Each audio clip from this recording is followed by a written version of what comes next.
Assalamualaikum warahmatullahi wabarakatuh. Perkenalkan, saya Farhan Ismail Wijrianto, Fakultas Ekonomi dan Bisnis Prodi Bisnis Digital Universitas Muhammadiyah Surakarta. Di sini saya akan membahas tentang banyaknya kasus bunuh diri yang disebabkan oleh pinjol. Akhir-akhir ini banyak sekali masyarakat yang mengalami masalah karena pinjol.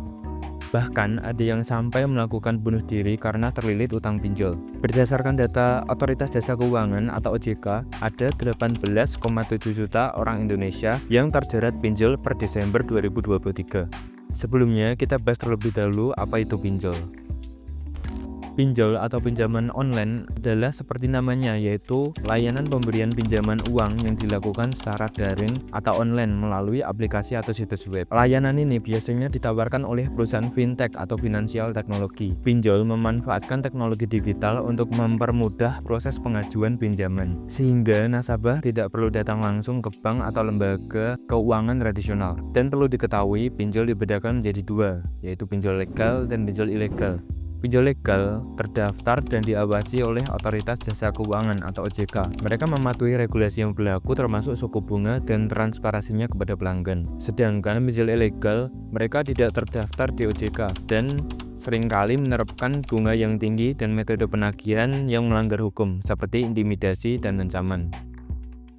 Pertanyaannya adalah, mengapa masyarakat bisa terjerat pinjol dan bahkan ada yang sampai bunuh diri karena hal ini? Penyebab dari banyaknya kasus pinjol ini diantaranya adalah yang pertama, keterbatasan ekonomi dan kebutuhan yang mendesak dari masyarakat itu sendiri. Yang kedua adalah literasi keuangan yang rendah sehingga tidak memahami resiko pinjol ilegal. Yang ketiga adalah akses mudah dan proses cepat tanpa syarat ketat. Yang keempat adalah perilaku konsumtif dan kecanduan judi online. Mereka yang menggunakan pinjol biasanya tidak memperhatikan resiko yang bisa didapat. Resiko itu seperti yang pertama, beban bunga tinggi sehingga bisa menyebabkan utang menumpuk. Yang kedua adalah reputasi bisa tercoreng akibat penyebaran data pribadi, terutama mereka yang menggunakan pinjol ilegal. Yang ketiga adalah potensi jeratan hukum akibat pinjaman dari pinjol ilegal. Yang keempat, mereka yang menggunakan pinjol bisa mengalami stres, depresi, bahkan dorongan bunuh diri. Nah, karena itu dibutuhkan solusi dari berbagai pihak. Yang pertama yaitu dari pemerintah.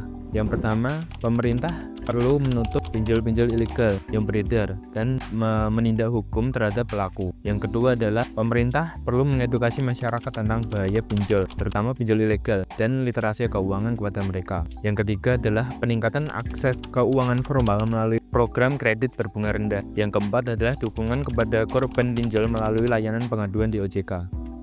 Yang kelima, menyediakan peluang ekonomi yang lebih baik untuk masyarakat.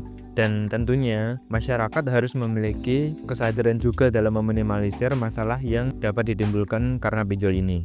Masyarakat bisa meminimalisir ini dengan cara menghindari pinjol ilegal, kemudian meningkatkan literasi keuangan dan menggunakan alternatif pinjaman yang lebih aman lagi. Kesimpulan, pinjol, terutama pinjol ilegal, dapat memberikan dampak buruk pada masyarakat, mulai dari beban keuangan hingga gangguan psikologis dan sosial, yang pada akhirnya menyebabkan kasus-kasus seperti bunuh diri, tindakan kriminal, dan lain sebagainya. Kerjasama dari berbagai pihak seperti pemerintah, masyarakat, dan lembaga keuangan itu sendiri sangat diperlukan untuk meminimalkan dampak dari pinjol ini. Mungkin sekian saja yang dapat saya sampaikan. Untuk kurang lebihnya mohon maaf. Wassalamualaikum warahmatullahi wabarakatuh.